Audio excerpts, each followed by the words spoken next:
Bon matin, Carrefour Chrétien de la Capitale, j'espère que vous allez bien.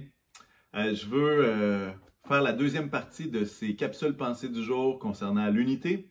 Et on a vu la dernière fois que l'unité, c'était de fonctionner ensemble. Et peut-être vous allez trouver ça l'évidence, mais cette deuxième capsule-là va s'intituler L'unité, c'est aussi d'éviter de se diviser.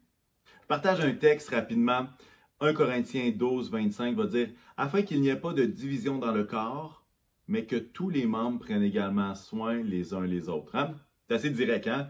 Ah, regarde, le souhait de Dieu, c'est pas qu'il y ait de division, mais que tous les membres prennent soin les uns les autres. Et je réfléchissais qu'au final, la division, c'est quand on prend soin de nous sans prendre soin des autres. Ça se produit quand le nous devient tellement, quand le moi devient tellement important que le nous ne le devient, c'est pas important ça.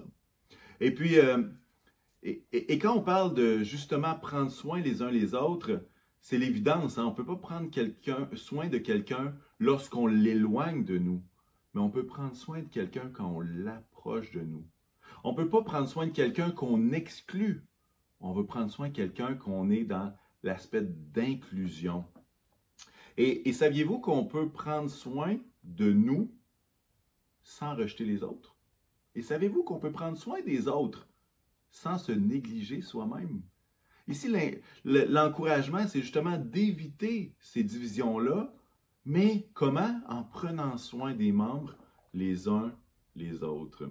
Un autre texte dans Corinthiens, chapitre 1, verset 10, l'apôtre Paul va dire « Je vous supplie, frères et sœurs, par le nom de notre Seigneur Jésus-Christ, de tenir tous le même langage, qu'il n'y ait pas de division parmi vous, mais soyez parfaitement unis dans le même état d'esprit et dans la même pensée. Hein? Un même esprit, état d'esprit, une même pensée, parfaitement unis. » Et moi, l'expression qui me parle dans ce texte-là, c'est l'idée de tenir le même langage. Là, tu te dis, qu'est-ce que ça veut dire, ça, tenir le même langage? Ils parlaient l'araméen ou le grec, et ils ne se sont pas mis à parler le français, les apôtres ne se sont pas mis à parler français, mais il va dire, hey, continuez de tenir le même langage. Et à quelque part, ça me faisait réfléchir qu'on est tous appelés à éviter de créer des catégories distinctes, de catégoriser les personnes. Hein, parfois, on place les autres comme s'ils tenaient une langue complètement différente. Je vous donne des exemples. Hein? Des fois, on regarde des personnes et on dit « Ah, eux autres, là, ils réfléchissent. » Ils réfléchissent pas du tout. Ils réfléchissent pas. C'est quoi? Et ce qu'on est en train de dire, c'est que eux, leur langue, c'est une langue qui est absente de réflexion. À tenir le même langage. Mais là, on a l'impression qu'on est en train de faire une distinction. Il y en a d'autres que, hey, on les regarde et on les catégorise comme eux autres qui agissent bizarrement. Et ce qu'on est en train de faire, on est en train de créer une nouvelle langue, la langue des bizarres. D'autres fois, on peut voir un groupe de personnes, une personne, des personnes, et dire, hey, eux autres, ils croient telle chose sur la vie. Ah! Et là, ce qu'on est en train de faire, on est en train de créer un nouveau langage.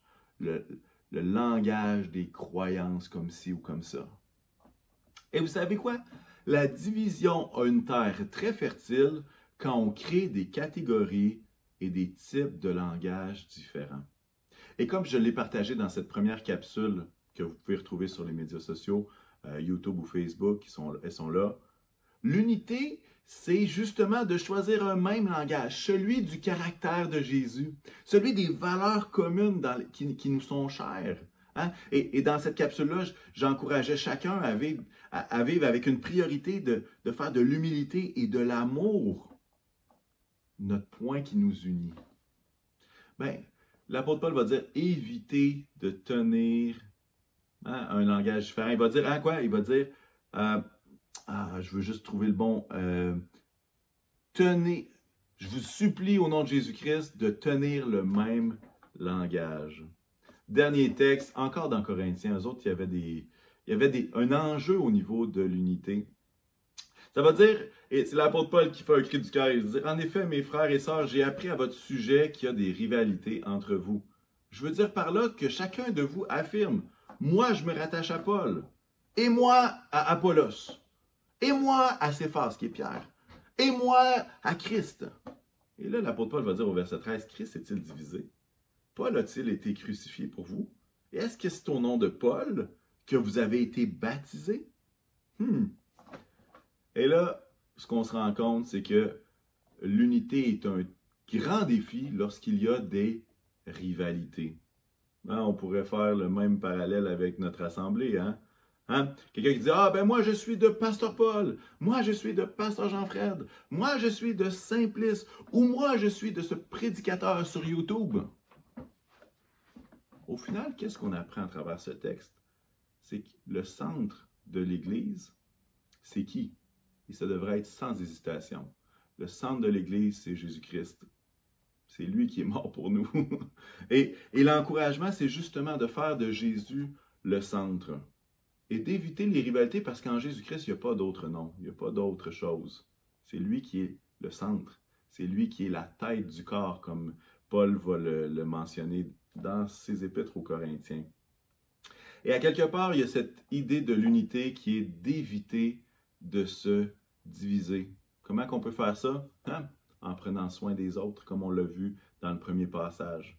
Comment est-ce qu'on peut faire ça? En tenant un même langage, ce langage des valeurs, comme on l'a vu. Et troisièmement, comment qu'on peut faire pour éviter de se diviser? C'est justement d'éviter toute rivalité inutile parce qu'on est tous unis en Jésus-Christ. Alors, j'espère que cette pensée du jour vous encourage à vivre dans l'unité et puis que le Seigneur vous bénisse abondamment aujourd'hui et soyez une source de bénédiction pour tous ceux que vous croiserez. Mieux vaut les faire sourire parce qu'ils en ont grand besoin. On a besoin de ça, des lumières qui brillent dans notre monde à travers cette unité qu'on vit avec Jésus et avec son corps. Soyez bénis tout le monde.